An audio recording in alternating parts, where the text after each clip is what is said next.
Hi students, how are you? I hope you are all doing well and fine.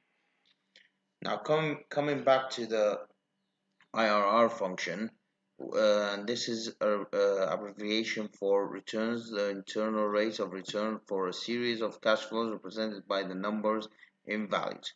So this is the initial investment, initial cost, sometimes we call it year zero. Pay attention, it must be in minus because we're going to pay it as well. This is all the cash flow that we have in this example. So how do I calculate the IRR? IRR is very easy, just equal, type your function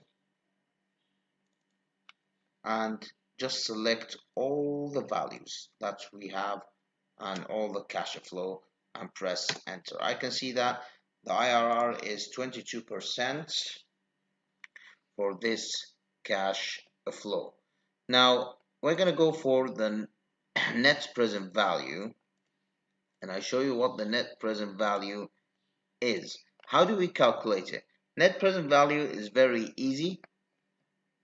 I have the initial investment here, zero, initial cost, whatever you want to call it or name it. This is the cash flow, and I have the rate right here. So equal NPV. What do I have? The rate. After the rate, comma, I'm going to select all the cash flow, all the values except the initial, all of them except the initial. Close the brackets. What do I need to do? I need to subtract or add,